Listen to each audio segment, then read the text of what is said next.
Eu imito as pessoas ricas e bem-sucedidas. Eu busco a companhia de pessoas ricas e bem-sucedidas. Se elas podem, eu também posso. Não é uma comparação pra se diminuir, mas é pensando, se esse cara consegue, eu também consigo.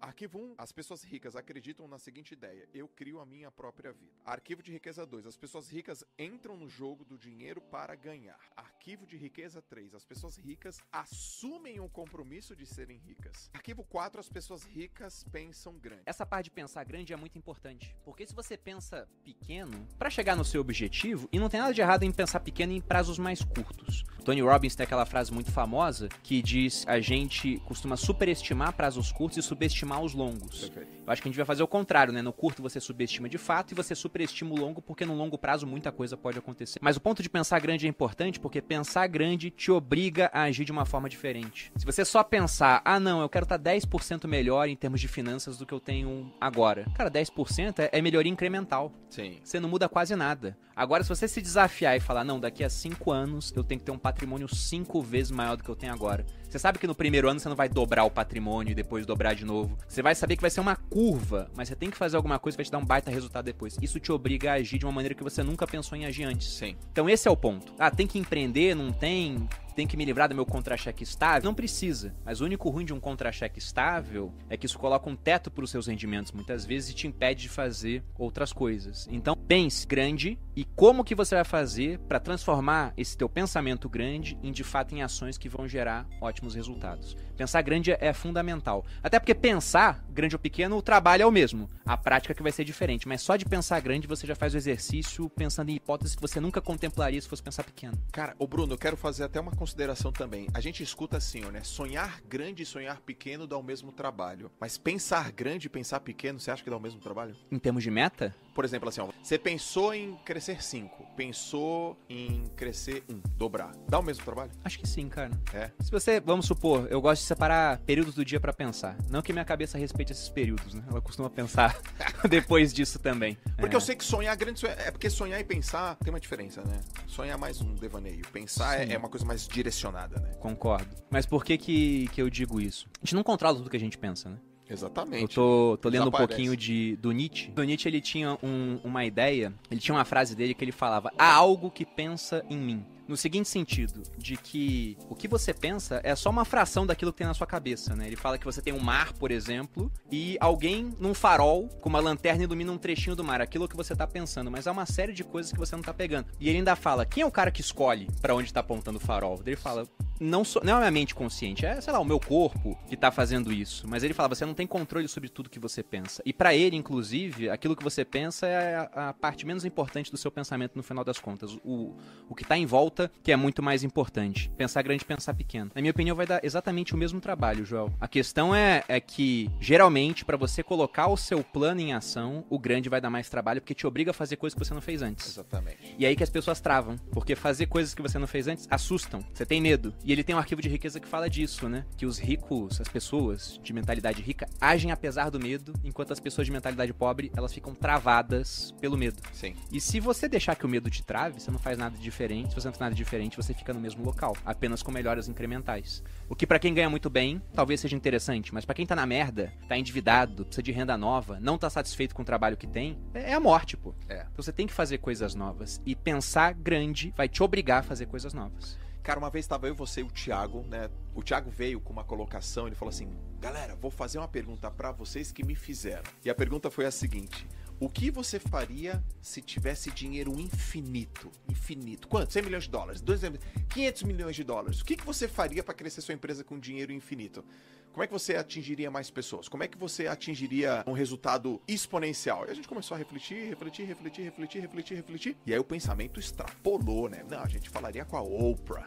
A gente contrataria publicidade, sei lá, na final do Big Brother Brasil. Foi umas paradas muito loucas assim, né? Aí ele fala assim: agora tira o dinheiro. A mente já, ela ficou esticada. O pensar grande faz a gente obrigatoriamente pensar de maneira exponencial. Pensar pequeno faz a gente pensar de maneira linear. É só apertar um parafuso. É melhor incremental. Melhor incremental, melhorou um processo, cresceu. Agora, para crescer de maneira realmente exponencial, vai ter que sair da caixa. Então, gente, um exercício, uma sugestão pense assim, o que você faria se você tivesse dinheiro infinito? Sem fim. Aí a sua mente, bom, se o dinheiro não é um problema, eu faria isso. Aí depois você fala, tá bom, agora o dinheiro não é infinito, né? Mas a sua mente, ela atingiu um lugar que de fato você nunca teria atingido se você não tivesse colocado a questão do dinheiro. Exatamente. Arquivo 5. As pessoas ricas focalizam oportunidades. Arquivo 6. As pessoas ricas admiram outros indivíduos ricos e bem-sucedidos. Arquivo 7. As pessoas ricas buscam a companhia de indivíduos positivos e bem-sucedidos. Arquivo 8. As pessoas ricas gostam de se promover. 7 é interessante pelo seguinte. Eu queria que você pegasse isso. Enquanto as pessoas ricas, elas buscam a companhia de indivíduos positivos e bem-sucedidos, as pessoas de mentalidade pobre buscam a companhia de pessoas negativas e fracassadas. Isso aí. Talvez até para se sentir um pouco melhor, né? Uhum. Ou seja, a sua embriaguez é tão grande que a minha parece pequena. Sim. O Jordan Peterson falou isso uma certa vez. Então tem esse ponto de fato. E tem aquela ideia muito conhecida de que nós somos a média das pessoas com quem convivemos. Não é exatamente a média, mas somos influenciados. Se você anda com um grupo de pessoas e os 5 só comem besteira e fumam, daqui a um tempo, provavelmente, você vai estar comendo besteira e por mais que não fume, é um fumante passivo. Acabou. Então você está sendo... Não tem mistério. Influenciado por eles. Agora, você anda com pessoas que se alimentam bem, que estão começando negócios, que têm outras preocupações com a vida, pensando no futuro, por exemplo, você tende a ser influenciado por essas pessoas. Mas eu escolhi esse princípio principalmente porque ele começa esse capítulo falando sobre pessoas que têm cônjuges negativos. Porque ele coloca lá perguntas que fazem no treinamento pra ele. Isso é muito complicado. Eu recebo isso. Tenho certeza que você recebe também, João. Como é que eu mudo a cabeça do meu cônjuge? Todo dia. Só que não muda, né? Não muda. Não muda, a não ser que a pessoa queira mudar. Que olha, você pode tentar mostrar através de programação verbal, de exemplos, de episódios específicos, mas se o cara não quiser mudar o modelo de dinheiro dele, trocar os arquivos, não vai dar certo. Inclusive ele fala que talvez seja interessante tomar uma decisão corajosa, que é encerrar um relacionamento que não vai levar a lugar nenhum. Sim. E eu fui refletir de fato. Eu tenho um relacionamento maravilhoso com a Malu, e a Malu sempre me apoiou em tudo que eu fiz. Sempre. Lá atrás, quando eu falava que com 20 anos eu fiz uma declaração, né? Falei que com 30 eu ia ter 1 milhão, depois eu descobri que era inflação, mudou pra viver de renda, porque eu não sabia quanto ia ser 1 milhão. E quando eu falava isso, todo mundo ria da minha cara. Tava muito longe, né? Só que eram 10 anos. A Malu, desde sempre, ela acreditou em mim. E ela assumiu aquilo como uma meta pra ela também. E ela sempre me apoiou durante todo o trajeto. Ela nunca falou assim, não vai dar certo. Ela sempre tava lá do meu lado. Se ela não tivesse do meu lado, se ela fosse uma pessoa que me criticasse, que me botasse pra baixo ao longo do caminho, com certeza eu não estaria mais com ela. Porque, embora eu sempre tenha amado muito a Malu, eu me amo mais. E eu acho que uma questão de respeito que você tem que ter consigo mesmo, com a própria vida. Se você tá num relacionamento que você não tem apoio, pense se vale a pena tomar uma decisão corajosa e encerrar isso. Porque vai ser melhor pra você e pra essa pessoa, provavelmente. Porque não tem como ficar junto durante muito tempo sem apoio mútuo, sem admiração. E se o cara só te critica, não apoia, às vezes não te admira, melhor partir pra uma outra. Quando eu casei com a minha esposa, eu falei, como é que você imagina o seu futuro? Cara, imagino meu futuro com liberdade, viajando o mundo e, sendo muito feliz fazendo aquilo que eu amo. Eu falei, eu também, vamos juntar. Sim. Né? E a gente tá nessa e a gente tá muito feliz, cara. Eu tenho um pouco, assim, desse negócio de tá com pessoas bem-sucedidas, assim. Tem gente, né, Bruno, que quando vê alguém bem-sucedido, se afasta, né? E repele. Ah, aquele cara lá. Aí coloca algumas palavras, né? Usa uma semântica. Ah, tá se achando riquinho, só fala disso. E eu sei que você, eu sei que a galera que a gente convive não é assim, não. Pô, o que esse cara tá fazendo, meu? Por que tá tendo esse resultado? A gente usa o contrário, A gente né, fica cara? curioso, a gente quer estar perto. O que esse cara tá fazendo? Vocês sabiam disso? Vocês viram isso? Pô, como é que a gente pode aplicar isso no nosso negócio? Traz ele pra perto, vamos conversar. E aí a gente vem, bate papo. Então, esse arquivo número 7, galera, as pessoas ricas buscam a companhia de indivíduos positivos e bem-sucedidos. Foi o que aconteceu comigo. Eu te conheci em 2017. Pô, você não tinha nem... Você tinha quantos anos em 2017? 20, 30 anos?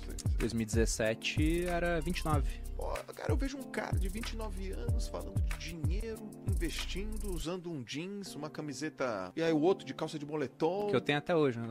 Eu sei que camisa é uma azul. É uma azul? Eu lembro do dia. Tu lembra o dia, né? Aí você lá sentado, tinha um púlpito, você tava lá preparando pra fazer uma aula. Olha o cara, 29 anos, o outro, sei lá, 26. Os caras tão ricos. Eu olhei e falei...